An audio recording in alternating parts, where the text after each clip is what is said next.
It's about, Cassie, ganito ka simple. Cassie, listen, please. Stop whispering to her. Stop. Pabayaan natin siya mag-isip ng sarili niya. Malaki na si Cassie. She knows what to answer. And we will be helping you. Remember, when I told you, over the phone, we will help you. Just cooperate. Be truthful. Be honest. You are a Pilipina. Di ba? Maaring hindi ikaw may kasalanan. Katulad ng tinext mo sa akin, ayaw mong maipit sa mga nag-uumpugang malalaking batong yan. You tell us. Samahan mo kami. Tandaan mo, lahat ng mga tao nakapaligid sa'yo, merong mga sariling interest yan. You think about yourself, you think about your own interest. Yung mga nakapaligid sa'yo, may sariling interest.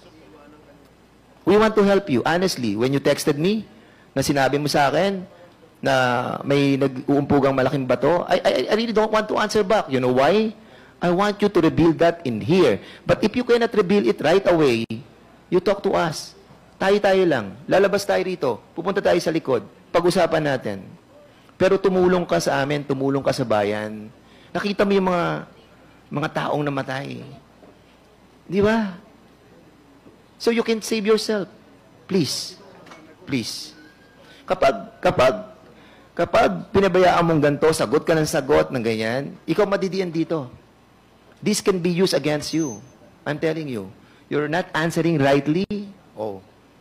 Kaya, tulungan mo yung sarili mo.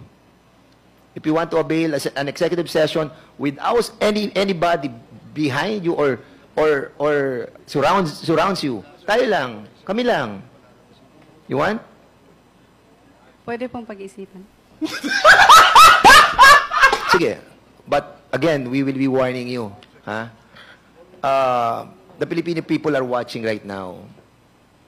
And your answer to them is not acceptable. Maraming namatay. Maraming buhay na wala ng trabaho. You can still save yourself. I'm telling you. Mr. Chairman, for the meantime, let's give her a chance to think about it.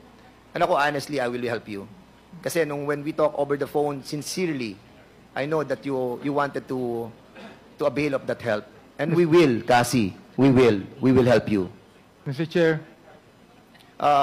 Mr. Chairman, before, siguro, let's give her a chance. Bigyan muna natin siya ng 2 minutes. Mag-isip lang siya. Sige. Pero, please, Cassie, if you are about to think it over yourself, ikaw lang, huwag ka na magsama ng mga tao sa paligid mo. I'm telling you, their own interest is their priority, not yours. Can we ask Altenco?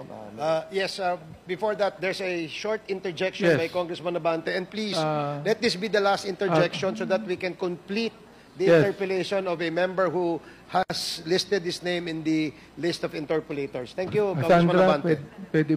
Cassandra, pwede bang makinig ka lamang, no? I am willing to withdraw my motion or I will ask the chair to withdraw this ruling kung willing ka na. Pag makinig ka kay Congressman Dan Fernandez, ginagawa mo ito hindi para sa amin, kundi para sa mamamayang Pilipino. Please, tumabayag ka na sa executive session.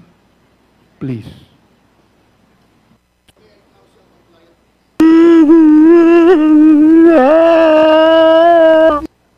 Mr. Chair, the resource speaker is asking for a time for herself.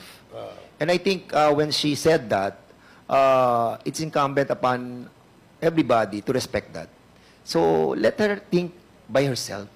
Huwag na nating isama itong mga nakapalibot dito. Nako-confuse yung bata eh. She's still so young.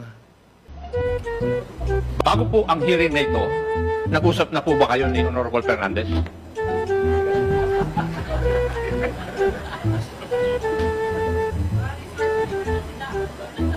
Pwede pa ulit po. Itong hearing na ito, kasi nag-conduct kami ng hearing, ng joint committee hearing ng Games at saka Public Order and Safety. Doon una na ikaw ay na-cite in contempt. That is why you are here today. Magmula nung hearing na yon, nag-usap na ba kayo ni Honorable Fernandez? Kasi marami siyang alam na hindi ko alam eh. Hindi, investigador ako ina. Sana matandaan mo yun. Makuha mo yun. Kasi pagpasok ko dito kanina nung ikaw, ay kung magtingin na kayo ni Honorable Fernandez, may ibig sabihin eh. Oo, lingon ka sa kanya. Akala ko nga siyang abogado mo kanina, Iha, hindi si Atty. Topacio eh. Nag-textan kayo o nag-usap kayo sa cellphone? Yes or no? O, bakit ka nakatingin kay Honorable Fernandez? O, nangungumpisan na siya? Once lang po. Ang Pero, text o pag-uusap? text and usap po, once lang po. So, once na text, once na usap. Opo. Now, Madam Casyong, kanina nung si Honorable Luis Ro ang nagtatanong po sa inyo, ay para bang ayaw niyong sumagot. Tinanong pa kita, what was your answer? Ang sagot mo sa akin, I refuse to testify. Bakit noong si Honorable Gutierrez at saka si Honorable Fernandez ang nagtanong, relax kang sumagot. Kaya tuloy ako, hindi nagtanong kanina. Oo, dahil kanina refuse to testify ang pamoy, sagot mo Iha eh. Oo, kaya tuloy hindi na ako sa nagtanong. Pero napansin ko nung yung mga gwapong lalaki ang nagtatanong, eh sumagot po kayo. At relax na. May I know the reason why? Okay, can I explain po, di ba?